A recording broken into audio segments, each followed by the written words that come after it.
Hey, what's up, y'all? Real quick, just wanted to check in because I know it's been a minute. I just wanted to take this time to thank everyone who has followed the Unsaid Moment segments. I know they haven't been coming out fairly frequently lately.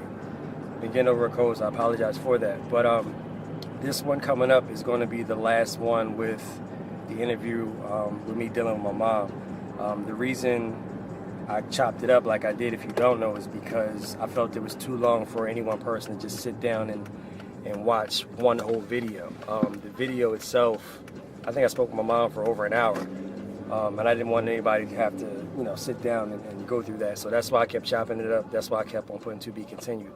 However, this one dropping this week or today, because you're going to hear it right after this, is the conclusion of the video with my mom. So you'll have the whole story when it comes to everything she's been through, everything I learned, and why I released every video prior to that, why I released them in the order that I did, because it was for a reason. I just didn't throw those out just because it all kind of follows the timeline. So you'll be able to have all that from that point on.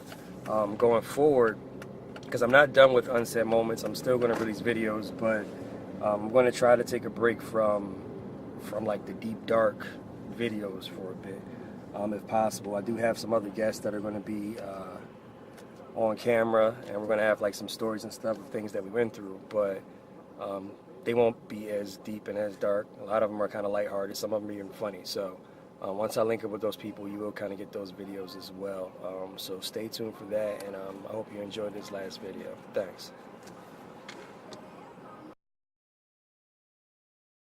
If you could, because you actually did touch on it a very little bit about his health. So if you could, I guess run us through the first time you found out what you found out about his health issues, if possible. First time I found out about health issues, he got sick, and again, this is when I was saying that I wanted to go to the hospital. So when I went back there, he looked at me, and I forget, he looked at me with tears in his eyes, and he said, they think I got HIV. I said, huh?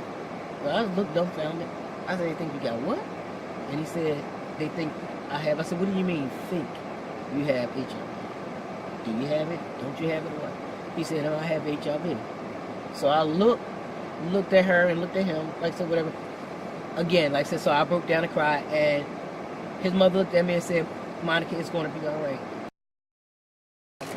After you found out about what he had, and eventually I guess it came out to everybody. Eventually it came out to everybody. Like, how were you treated, or were you treated differently from whether it be family members, co-workers, or whatever? Were you treated differently once you found out, being as though you were his wife? Well, let me tell you how I came out. Let me share the story about how I came out of the job. I came out of the job, like I said, when I tell you and I tell people that I've been through it, I've been through it. Like I said, it was coming like a domino effect. Every time I turned around, it was a situation. Like I said, I couldn't even give myself like the double, how the double works. You can't gather yourself. Right, before something else happened. Right. This time, he was sick. This when he was sick, like I said, double pneumonia, and I found that he was in the hospital. And basically, I was working at a job, a lot of females, like I said, sometimes we women are newsy, whatever case may be, and a lot of people will hide your husband, whatever like that. Like I said, he okay, whatever like that. He was in the hospital during this time. He all right, whatever. And basically, what happened was these two ladies, these two sisters, they were sisters. These two sisters looked up what he had in the computer, and they found out that he had AIDS. They looked it up in the computer and found out. So of course, our news like that spread. They started telling everybody in the circle, everybody in the circle. This one lady came to me. She said, Monica, can I talk to you for a second? I said, yeah, like so, whatever like that. So this sister, like, she called, no, I don't know who she thought she was, whatever like that, but she Afrocentric sister, whatever. She got no problem with her. I said I thought she was cool, whatever. So she takes me to the conference room, like I said, where we have like meetings, big meetings, like I said, with the big boss, the big execs, or whatever we have meetings at. So she take me like she the boss, whatever. And I'm sitting at one side, and she's sitting like a couple of seats away from me. And I couldn't understand, like, why, she's sitting so far. And she had her hands folded, like I said, like she was my boss. And she said, I just want to let you know that if people start treating you funny, if people start shunning you and treating you funny, like I said, it's because we know. And so I said, well, what do you know? So she said, we know, Monica, we know, we found out. I said, well, what are you talking about? Like, so what did you find out? What are you talking about? Tell me what you know. So she said, we know what your husband had. I said, what do my husband have? Like, because I wanted her to tell me, what do my husband have? What are you talking about? So she said, we know your husband have AIDS. I said, oh, okay. Whatever like that. So I said, okay, whatever. So she said, well, I just want to let you know it's nothing towards you, but if people start shunning you and start treating you funny, like I said, this is why. I said, okay. So I walked out. Like I said, try to contain myself. I walked out just as calm. Walked out calm. Didn't cry, whatever like that. Just walked out calm. I sit down at the desk. Phone rang. It's him. Tears coming in my eyes. So now, by this time, I'm trying to fight the tears. I'm telling him that they knew. So he cussed me out. So, what do they know? So I told him just what happened, how it happened, whatever, what she said, whatever like that. So he cussed me out, like I said. So he's on the phone cussing me out. You never protect me. You never protect me. You never try to protect me. You always letting people say whatever they want to say, blah, blah, blah. Well, how did I know this? Like I said, I didn't know that they know. How did I know that they were going to the computer trying to find out what you had? Like I said, I didn't know this. Whatever. Like, so basically, I'm getting cussed out. Like so by this time, I'm crying. Like tears come out. He said, well, did you tell the managers? Did you tell them? This time, that my director and my manager, they was away on some type of business trip. They were away. So my boss and director wasn't there. So his boss was there, like I said, because she had to oversee the. Well, did you go tell like my boss whatever? Like that? No, I didn't see her. Whatever. Like, well, you go tell her right now. You go tell her right now. Whatever. Not that I wasn't going to tell, because I was, eventually. So eventually, whatever like that. So then I seen his boss and I asked her, can I talk to her, whatever like that. And she seen me like with tears in my eyes or whatever. And she seen how upset I was. And she said, Monica, come in, like said, let me know what's going on. So I told her what happened. And she said, I want you to give me all the names. Give me everybody's name that says something to you. Because a couple people was coming up to me. I gave her all the names. So she said, okay. Like I said, she took all the names down, whatever. So I think the next week when my bosses came back, when all of them came back, whatever like that, they gave her all of them together. Everybody got fired. So everybody got fired on the spot. All the ones that said something to me about it and knew, like, was talking about it, whatever like that, the ones that did it, the ones that came to me when it was saying something about, all of them got fired. So all together it was like maybe about 5 or 6 that got fired that day. Like I said, got fired that day. So by that time, even though people knew it, like I said, it was you could hear a pin drop because they nobody, like I said, they didn't want to get fired. Like I said, so yeah, they had to protect the lawsuit, so they had to get them out of there. Right. So basically, and again, if I was greedy for money, if I was one that was all about the money, I could have been sitting on money today. Like I said, because of that could have been a big lawsuit. But that wasn't what I was after. I just wanted a peace of mind. Like I said, that's all I was after.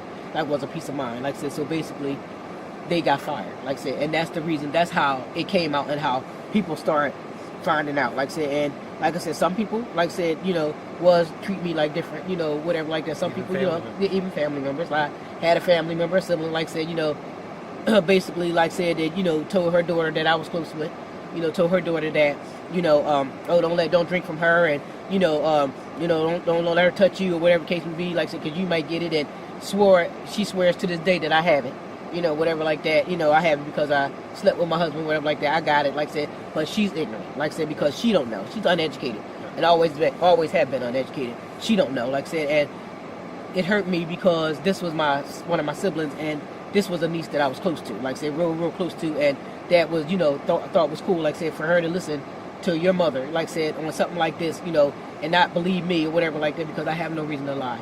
If I have it, I have it, and if I did have it, they know where I got it from, like I said.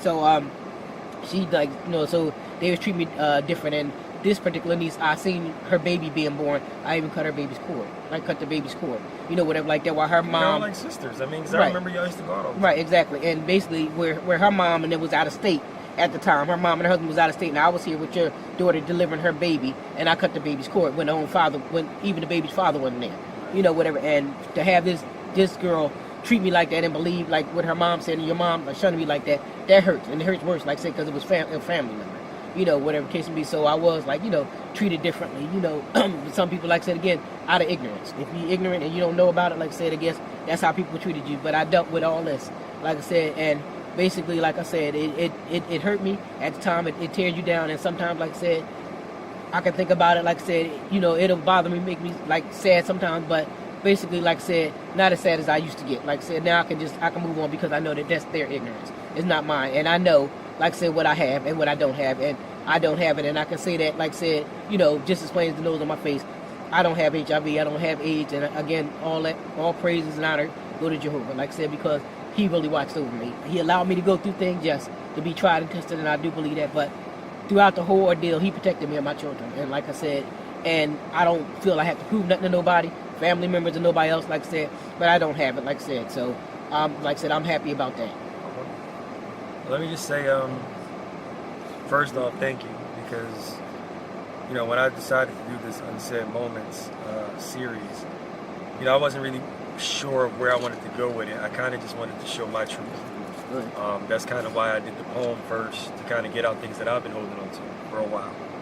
I then started to realize that there were things that the poem wouldn't even touch on, because I was trying to everything into 3 years, but there was so much more that we went through, that wouldn't be tied into that poem. So I started to release what I released to try to get the rest of it out, because therapy is important. And being as though I never went to therapy, and I probably will go, I just had to get it out at some point in time. So I started to speak to a camera to do so.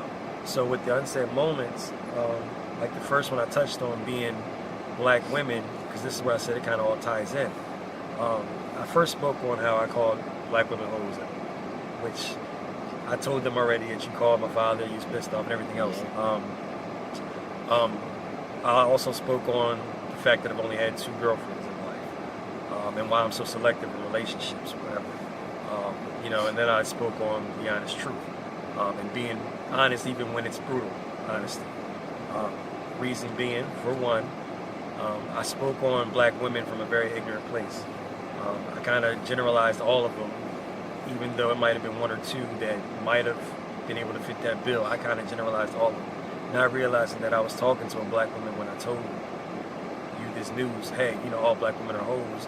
I was fitting all y'all in it, because you're black, my sister's black. It was a very ignorant place of mine, and that's one of the reasons why I now champion black women. As much as I liked Spanish women and everything else too, every woman I've ever had was black. That's not by accident. I always, from that point on, and just even what my father was telling me, from me finding out how ignorant I was then, I always try to champion y'all from that point on, because I realized that was coming from a real horrible thought process. The reason I'm so selective and I don't just jump for anybody is because of your selection. At that point in time, you choosing your husband, whatever, I was also like scared or fearful of who you might choose. I mean, it's always going to come out to seem like a good pick, because you don't know what they carry, their demons. You really don't know that person, and it takes a long while for you to know everything about that person. So I was always selective, because I was always scared to kind of like jump or press the button and say, okay, well, this is my girlfriend now. And it wasn't until I was really, really sure, because I gathered a trust issue. Reason being, I trusted him. The fact that we didn't have a father in our lives, or our father wasn't in our lives, like I guess a normal household would be. When he came around, I did like him. I thought that he was cool. Yeah, I thought he was cool. Whatever. He seemed to like me. At the time, I was a loner. Like I'm a loner now, but at the time, I didn't feel like anybody else wanted me, or whatever. From family members on. I did. Well, of course you, but besides you, like. For me looking at my sister, I've never been jealous of my sister, not to this day.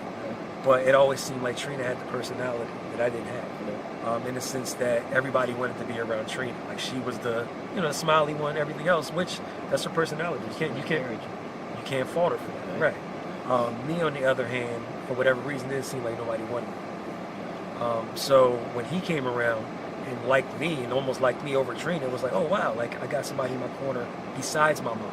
Because at the time, you were the only one that kept the even line and treated us the same. Right. And then to find out that the person I trusted did all this to you, or whatever, it created like a complex in me in a sense to where it was like, if I, look at my selection, I selected him too. Right. And I was wrong, or whatever. So they kind of put like fear in me, right. And it kind of made me like not want to just jump for anybody who came my way. And you should. Right. And I learned that from that situation.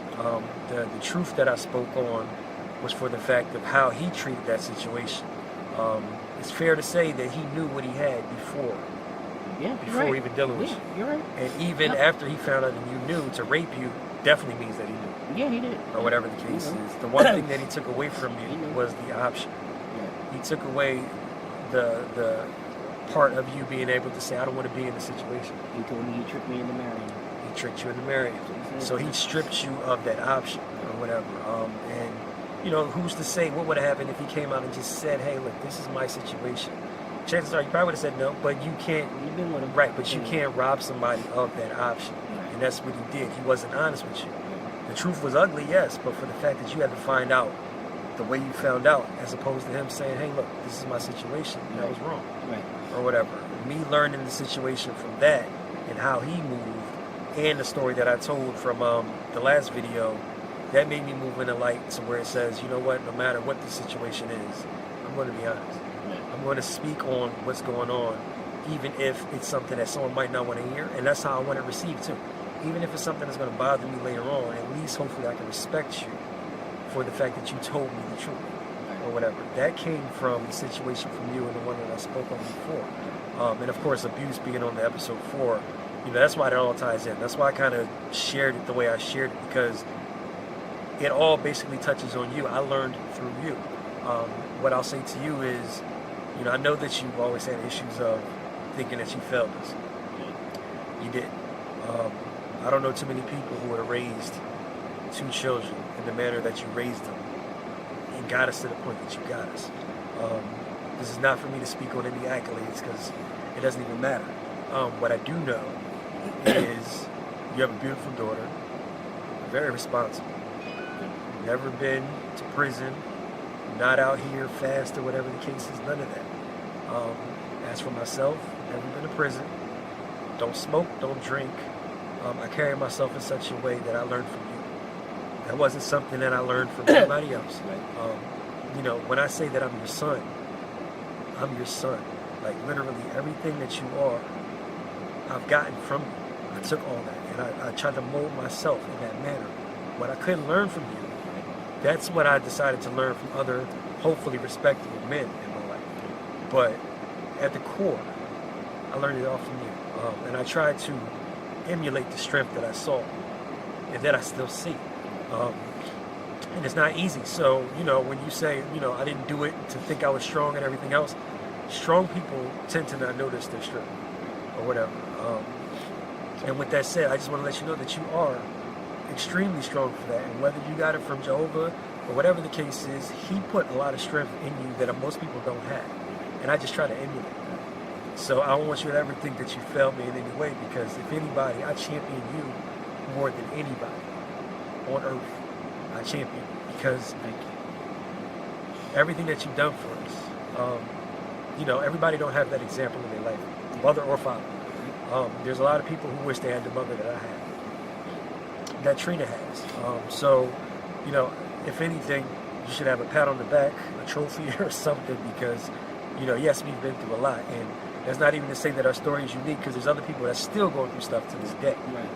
But at the same time, just to know what we've been through and to know how far we've gotten from it all, that's something that should be championed. So I definitely appreciate you being able to share this story, because I know it wasn't easy. I didn't expect all the tears to fall, but I'm crying, you're crying, whatever. But, you know, I definitely just appreciate you, and I just want to let you know that I love you. Love you too. Thank you a lot for this, because hopefully what it'll do is it'll help some people out, let them know they're not alone, let them know that a lot of times mental health is very important. And, you know, whether you want to tell it to a camera like I did or tell it to a therapist, whatever, try to get it out in a positive light. Reason being, you can't sit with all that. Yeah. Sitting with that will only hurt you in the long run. It can stress you out. It can kill you. You heard her speak on being suicidal to a point. You've heard me speak from before on being suicidal to a point. All that, holding all that in, it only damages you. So you really need to learn or figure out a positive way to be able to get that stuff out. I will also say, for anyone who's being abused, I spoke on it before, but I'll speak on it again. If the person is again telling you, hey, I'll never do it again, and he's not seeking help outside of it, if he's not going to therapy, if he's not speaking to a minister or whatever, anything that shows that he's really trying to change his life, chances are it's going to happen again. It's a situation that you need to figure out how to get out of, because at the end of the day, you're the punching bag. and you shouldn't be, and you don't have to be. When it comes to anybody who may have HIV, I'll let you know. Sorry for your situation first off, but don't take anybody's option away from them and sleep with them knowing that you have what you have. Not everybody knows that they have HIV, so I will tell everybody, or any STD, correct. Exactly. Not everybody knows that they even have STD, so what I will say, especially black people, let's start getting tested. That's something that's very important. I know black people, especially guys, I'm at fault with it too. We don't go to the doctors very often. We think we can just handle everything. No.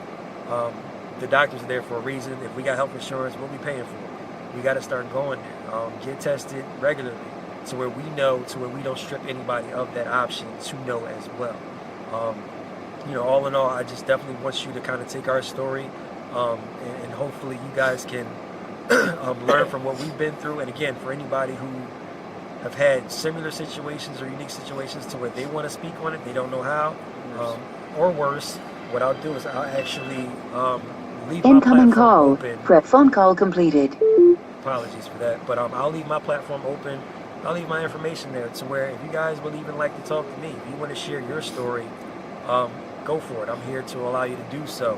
Or if not me, just try to get out in any way, shape, or form, because again, I don't want it damaging you or hurting you in any way, but it is, even though you may not think it is. So overall, I appreciate you guys for listening, because I know it was a very long episode, at which I'll chop up.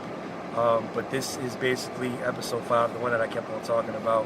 And from here, I will still release episodes, but this one was a big focal point. So I kind of wanted to make sure that this one came out pretty quickly compared to everything else that I'll share. So thank you guys again for watching, and this will come out weekly, but I'll be in touch, all right? So I appreciate y'all again. Love you too. Love you too.